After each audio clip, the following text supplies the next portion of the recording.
Welcome to this edition of the Million Dollar Mastermind podcast. This is where we pick the brains of high achievers from all walks of life and get their hard-earned, real-world insights on winning. I'm your host, Larry Weidel. Now, would that be like with you and your wife from a business thing? Let's just focus on the last couple of years. Okay. If possible. On a business standpoint, what do you think are the biggest thing that you've learned that you're grateful that you know now? Did anything stick out from a business standpoint and how you run your business, how you think about things? Well, this is going to sound stupid because it's just business 101, but cash flow is king. So my natural inclination is to just worry about money coming in, not the ratio of money coming in and money going out and what that allows you to do. So now I pay more attention to that than I have in the past. That's one big thing. The other biggest thing, it's not that I've learned it, but and I won't even say that I've mastered it, but I deploy it more often than I ever imagined. And that is, people ask me for my opinion about things all the time. Yeah. I say, I don't give a shit what my opinion is. Let's test it and find out. Let's do a real test and see what the world says. What we're saying here, we could be in an echo chamber. We have no idea. And so it's something that I've actually tried to instill in every team that we have. And it's a hard one because people, frankly, are afraid of testing something in advance and finding out that they're wrong, which is ironic because it's less expensive to do that than put it out in the world and find out you were wrong. Yeah. But what happens for many people when they put it out in the world and they find out they're wrong is they'll rewrite history and go, see, I knew that. It's like, no, you didn't.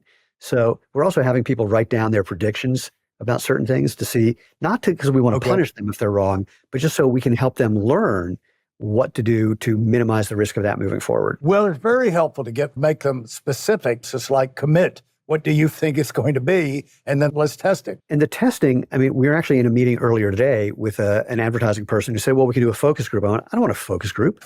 I'm going to test it in the real world. I'm going to run, so this is an ad that had like 5 different colors. We had arguments about the colors. I went, I don't give a shit what the colors are. Let's just do 1,000 variations, put them all in Facebook and see which one people click on. Yeah. Then we know. Why are we trying to guess what people are going to do? Let's put someone in an EEG helmet and watch their brain waves, look at their galvanic skin response, which measures stress, check their heart rate, and do eye tracking to see if they're actually paying attention to this shit. Yeah. It's like, why are we trying to guess when there are tools that let us figure it out? Look, Tim Ferriss's book, The 4-Hour Workweek, the way he came up with that title is he ran a bunch of AdWords ads with different titles as the headlines, and he looked to see which one got the most clicks. That's how he decided on the title. Yeah. I have another friend, a guy named Marlon Sanders. He's an OG copywriter. And he used to send emails to his list saying, I'm looking to do one of 10 different ebooks. Which one do you think I should write? He had already written the ebook. It was just one ebook. He was just testing 10 different titles. Yeah. So find out what real people, and when people ask me for advice because they're starting a business, I go, find the cheapest and fastest way to see if people that you've never met will give you their money. Yeah. In the old days, in direct response days, when the way people would pay, you'd have a full page ad in a magazine, and the way people paid is they sent in a coupon with a check. Right. And so people would run a full page ad for a product that didn't exist yet, trying to see how much money the ad would pull. And if it didn't work as well, they'd either try the ad differently and then make the product if the ad eventually pulled enough cash, or they just scrap the whole thing and it only cost them a couple grand instead of like committing to a whole development project. So you can do the same thing now on the internet, even cheaper. When you get with your teams, I'm sure you have to train them on how to do the testing. It's not something, since they're reluctant to do it, they're not thinking in terms of testing. So how do you get them going on the concept of testing and give them ideas to where like, okay, we've got it now, we're off to the races? It's a really good question. Right now, the answer is that I'm still the one who has to make sure that the test is designed correctly. It's a very hard one. And this is something that I've done in other contexts. I've done this with studies that people are doing about our shoes or about biomechanics or kinesiology or human performance. I've done this with studies that people were developing. I was a cognitive psych major when I was at Duke University, and I was doing a bunch of primary research. Oh, you so were I learned how to, Yeah. I was in Green. I raised my family and did my first stage of my business in Greensboro, right down the road. Right down the street. Yeah. A fine place. Yeah. Well, so for whatever reason, I'm good at thinking of edge cases. So most people, what they do, they come up with an idea and they look for ways to prove that their idea is true. And when I'm like looking to test something, the question is, what can I check to prove if I'm wrong? I just want to see if I'm wrong. And so what do you design to do that? So this is a upside down way of answering that question. Like if I'm looking to hire a copywriter, I'll say to them, okay, I want 5 headlines for an AdWords ad. I'm going to give you the first one. I need you to give me the other 4. And the first one I'll give them is the greatest shoe I've ever worn. Now, if they don't come back with out of the next 4, with at least one of them being something like, my wife says, don't wear these shoes or she'll divorce me. Yeah. Something that is like completely counterintuitive, the exact opposite of what people are thinking. I'm just good at thinking of those weird things that people could do that you wouldn't expect. In part, because I'm really good at figuring out loopholes and taking advantage of them. Okay. The computer that I'm using for this, I won as part of a massive multiplayer online trivia game when not only was I pretty good at winning in general, but then I figured out there were a couple of rules that I could use to exploit them. And when I did that, I made 10 grand in a weekend. And so then people figured out ways to exploit my exploits and fell apart. But I made 10 grand in a weekend, bought this computer, bought my wife an iPad, bought a bunch of stuff. So I'm good at thinking of these sort of alternate histories. And that's a very unusual skill set, even among professional researchers. Just as a quick aside, I met a guy who he used to run what he called the Consciousness Lab, or he did a bunch of research on meditation at the National Institutes of Mental Health. And when I first met him, that was a world I had been involved in. I said, just as a test, I said, most of the meditation studies are horrible. And without missing a beat, he goes, oh yeah, the controls are bad. And a lot of the methodology is just trying to prove that they were right instead of looking to see if they're right. Yeah. And I went, oh my God, I can be your friend.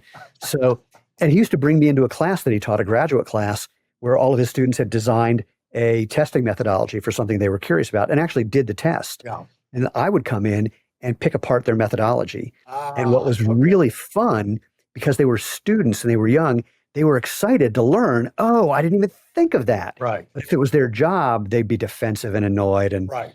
Yeah. So you think of a test. What's the best place? Where do you get your feedback? Where do you stick it out there in the public to where you get feedback? Does it depends on what we're testing. Social media? It depends on what we're testing. If we're testing an ad, you do it on the platform that you're running the ad. But the question becomes, what are you looking for? What are your goals? Some people, all they care about is, does it generate more revenue, even if they lose money in the process? Yeah. Some people, all they want to see is clicks because they have a boss who said, I need to see more clicks. And they go, okay, well, here's more clicks. Right. Some people, you're looking at revenue per visitor, or you're looking at the average order value, or there's a lot of things that you want to look at. So you need to start at the end about, what do I need to see? Right. And then what platform am I doing this on? And what kind of content am I putting on that platform? Is it an ad? Is it a social post? Is it a whatever it could be? And then you just got to think about all the variables that might make a difference, and within the platform, how to deploy those. So a company that I know, they had a tree stump and they put it on a Roomba just to have it spin around in a circle. Yeah. And they put their product, they had like 20 different products. They put a different product on the top of the tree trunk or tree stump. And they had a green screen so they could put in whatever background they wanted. And they tested like 5,000 variations of which product and what background. And out of all those, they found one that just crushed it in terms of sales. And they spent like $5 million on that ad over the course of a year. Oh. So, but they started with, all right, we need to be selling more of this product. Yeah. So all we care about is selling more. Yeah. And we're not doing it at a discount. So it's like, so the ad has to perform and be enticing enough to get people to the website, and we're going to leave the website alone so that there's no variables there. Or if you can drive it to a landing page, you can change the landing page. So you need to just know what all the variables are and test them basically. I'm going to say one at a time, but I just mean one variable. So this is a stupid example. Like if you're testing the color of a button, you can test 50 different colors. That's one test. So you're testing 50 variables, but one thing, which is the button color. So you don't want to test now you can do massive multivariate split testing where you're testing like 50 different things at one time, and there's 1,000 variations of each of those 50 things. Right. There's whatever that is, something factorial. There's millions and millions of combinations. But because there's so many combinations, you know that it's going to be stupid at first, and then hopefully eventually start weeding out the stupid ones, and then getting smart, and then getting smart enough to fill the hole that you just dug being stupid, and then pile up enough on top of that to pay for that hole and then make the profit you need. I'll give you this one. Everyone is really gung-ho about AI for advertising, Performance Max on Google, Advantage Plus on Facebook. And they say, well, that's going to be better than what you're doing because it's their AI. Well, no. So first things first, again, in any sort of AI or machine learning AI, ML AI, there's a learning phase. And the question is, what's it learning on? So if it's learning on sales, actual transactions, how many transactions does it need in what period of time to learn something? And then you've dug a hole of finance and time. And the question is it going to, again, fill the hole and then pile on top of that hole and then give me what I need? It may optimize your ad, but its optimization might not be good enough. It might not give you the return on the ad spend that you need. Yeah. So it's going to do the best it can do, but that might not be good enough. And people forget that part. Right. They think, oh, AI is going to be smarter than me and it'll give me everything I need. No, it's going to do exactly what it's designed to do, which may not fit your goals. And FYI, when we're running ads on any of the meta platforms, we've been doing this so long that we know if we spend $50 on an ad and it doesn't make a sale, it's out. Yeah. Our learning phase is $50 worth of spend because we know it'll never catch up. Yeah. Now, I'll give away this one. If we do have an ad that's crushing it, where it's making 50 sales a day, for example, then we can give that to the AI because the learning phase is 1 day. And then we'll see, can it outperform what we're doing or not? Yeah. So, Cool. So anyway, play with that one. For those of you who are sick and tired of fooling around and are dead serious about wanting to move up fast, I've got something especially for you.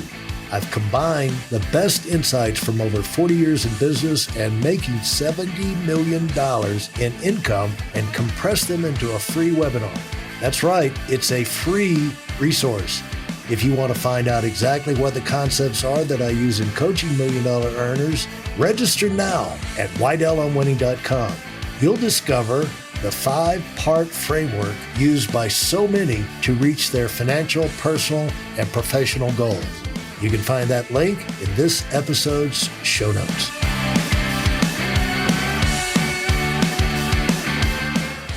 I want to circle back to this. It seems like I'm following the same ground, but I really wanted to hear you elaborate a little bit more on what you tossed off as an obvious thing, the cash flow. Cash flow. And talk about how that clicked for you and how that you're using that now, how that affects the way you think. Well, it clicked for me because I was beaten over the head with it by people saying, yeah, we don't have the money to do that right now because we just had to pay all these bills that we had to pay a year in advance for something. And so I just got told. Yeah. And then simultaneously, if we had a product launch sale or a holiday sale that crushed it, I knew that's when I was going to ask for money afterwards.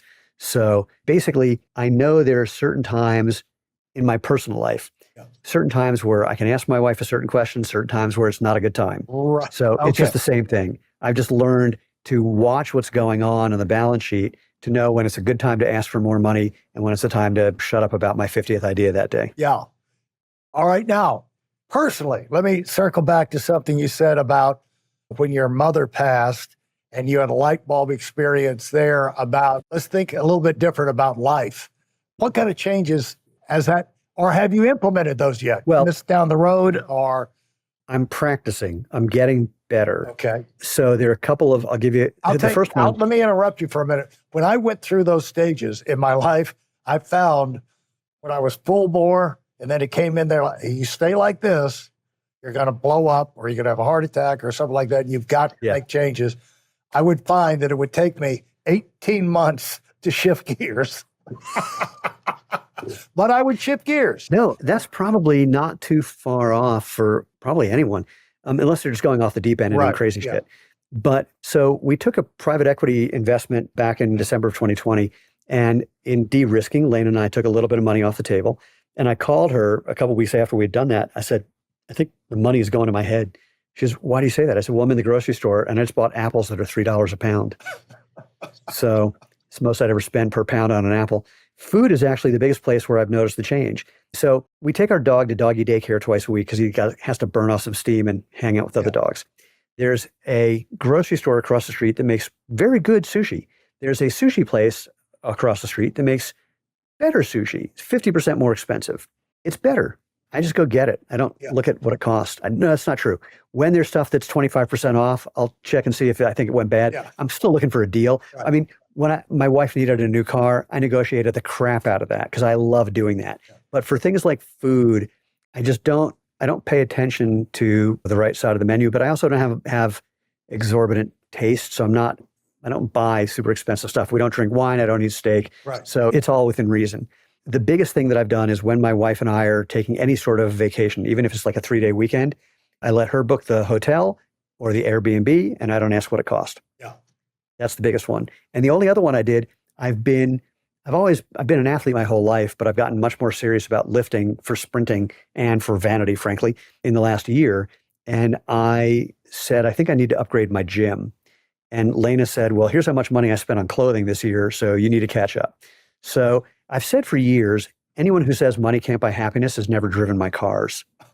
I don't buy expensive cars, but I buy cars that every time I look at them, I go, God, that's beautiful. And every time I drive it, I go, I love driving this car. And that's the way I'm kind of doing it. It's like I'm trying to see how much I think I'm really going to enjoy this based on some kind of experience. And if it's really going to contribute to my happiness on a daily basis, yeah, I'll do it. And I'm not going to think about the money up to a point. Yeah. There's a certain point where I'll say to Lena, actually, we bought some art for our house. I've never done that before, but we did that together. I found a piece that I loved and she's not crazy about it. I go, it'll go in my office. And she said, oh, well, then you didn't need my permission. I go, sure I did. It was $700. Yeah. I wouldn't have spent $700 without telling you and getting you to be okay with it. Right. But this is a piece of art that I love. And so I'm basically I'm doing two things. I'm starting to use that as my kind of guidepost of, is this something that I'm really going to love? And it's not Maria Kondo. I don't throw away stuff that doesn't spark joy because I don't really keep a lot of stuff. I don't collect things. But the other thing I'm doing is I'm thinking about the things that I won't be able to do in 5 or 10 years. And I'm trying to prioritize them. I'm trying to look at anything where, for whatever reason, I might not be able to do it when I'm 72, 75, 80, whatever, and see if I can move that forward and find a way to do it. Well, let's talk about that for a minute. With your lifelong gymnast and track athlete off and on, and talk about the advantages of that from your health as opposed to being in golf, or you could do, you haven't started your pickleball phase yet, but Oh, no. So I've had 2 claims to fame in my life. The first is I'd never worn Crocs. The second is I never played pickleball. And I had to play pickleball a couple of weeks ago. Oh, you did? And so a jumbo ping pong mini tennis, it's interesting. It's easy I can see the appeal. It's easy to get pretty competent, and the intermittent reinforcement quotient is high. It's like, oh, if I'd only done that little thing. But the people who are serious, they are way too serious about it. I have no interest in that. So it was entertaining.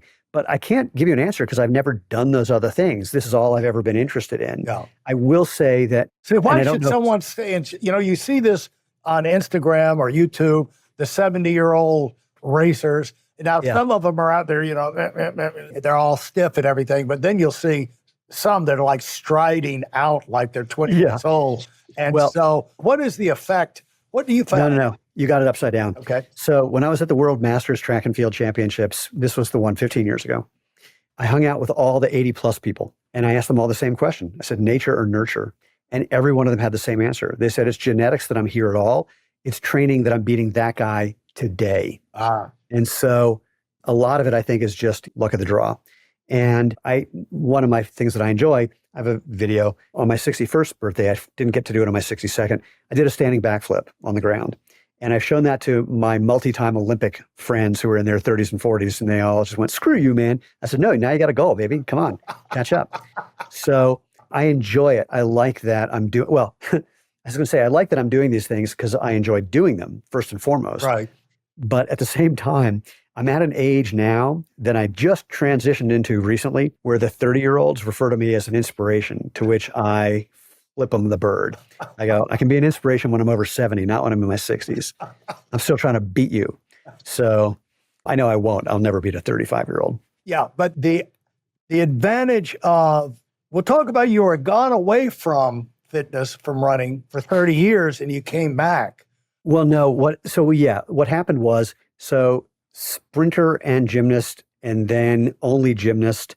And then I blew out my knee tumbling when I was 32. And I spent the next 13 years looking for something that I enjoyed doing. Yeah. I tried a lot of things. I was doing circus arts like Chinese pole and trapeze things, which was fun, but I'm never going to be in the circus. And that stuff's hard and very painful. I was a competitive jump roper. That was pretty fun. I don't know why I stopped doing that one, but there's a handful of things. In fact, I was still jumping rope when someone told me that there was a whole Masters Track and Field circuit. And I just went, what? And that just seemed like the thing to do. So it's just kind of, I kept trying to find something, and then here's where I landed so far. Yeah, because you already, that was something that you had an affinity for earlier in your life. And so. Sprinters are born, not made. Is that and right? So absolutely. There's a guy, names fall out of my head now, Ralph Mann. He was a silver medalist in the 400-meter hurdles in Munich, if I'm remembering correctly, biomechanical engineer. And he has a great book on sprinting. He says there's 8 things that make a sprinter. 7 of them are genetic, and the 8th is how well you maximize your genetics. And it's totally true. I mean, if you want to find a good sprinter, you just find the kid who's the fastest in his 5th grade class. Yeah, pretty interesting. I just had another thought roll through my head from the pickleball thing. Pickleball is real big in these Lifetime gyms, like around the country. And so in Palm Beach, I was in there and I noticed up on the TV, there are your shoes. We are a sponsor of Lifetime. So yeah, here's the thing with pickleball. I just realized this.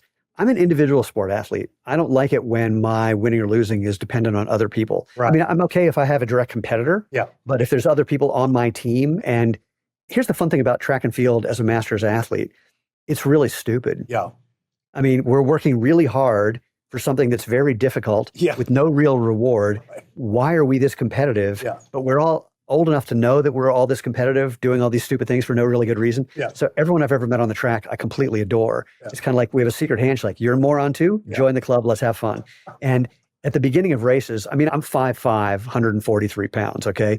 Other people show up and they are way bigger, way everything more than I am.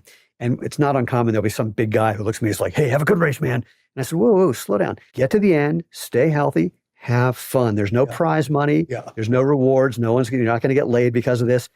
And by the way, I totally want to kick your ass. Yeah.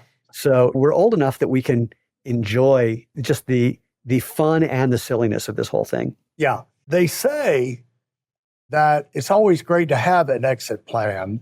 And it's hard for entrepreneurs to think about in terms of exit plans, especially if you're enjoying what you're doing and you're consumed by it. Yeah, there's challenges, but I call those people idiots.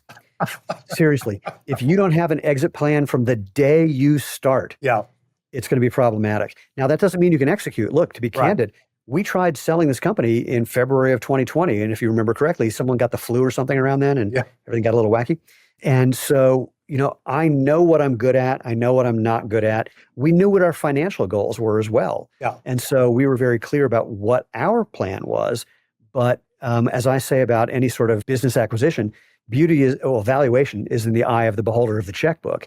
I can want to sell as much as I want, but if there's not somebody on the other end with a checkbook, it doesn't matter what I want. And people have been moving the goalposts on us every year for like a dozen years.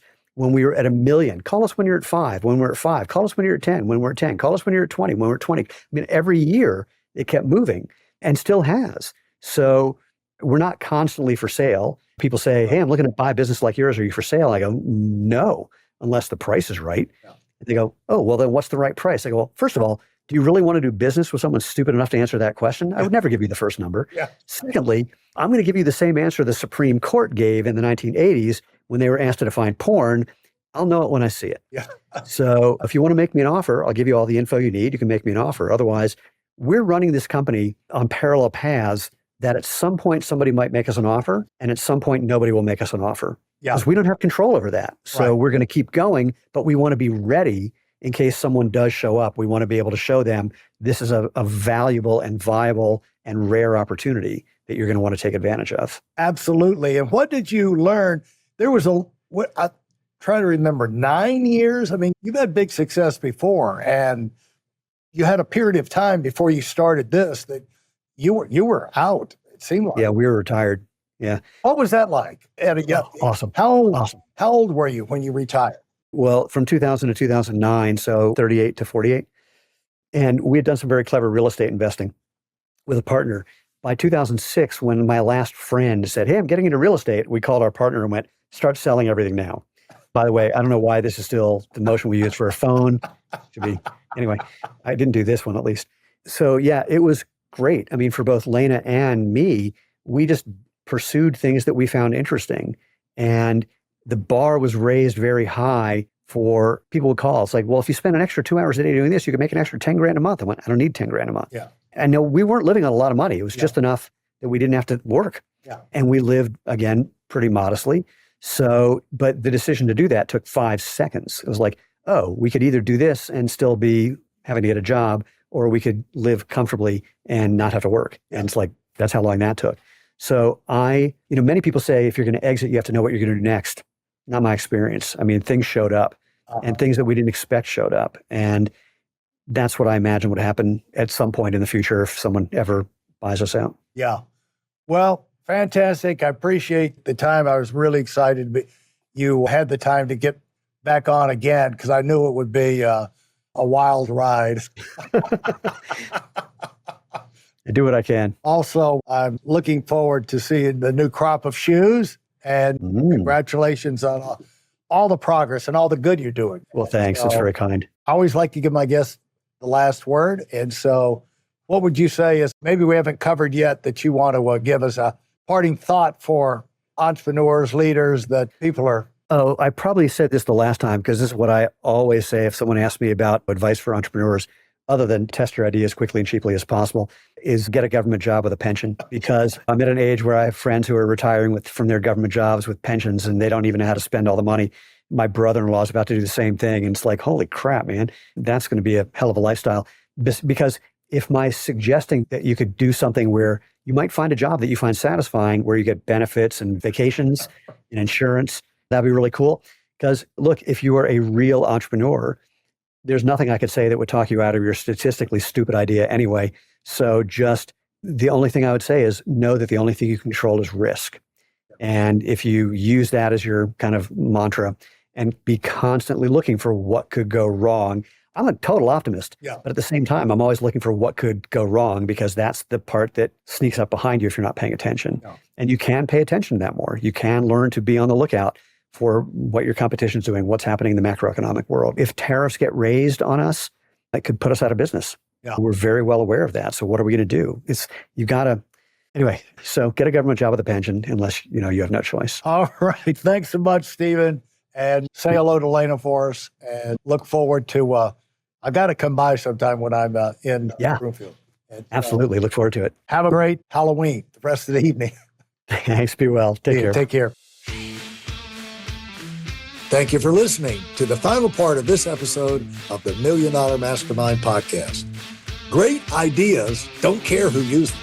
If you're motivated to move up in a big way, right now, I've created a free training video to remove the mystery on how to set yourself up for big success.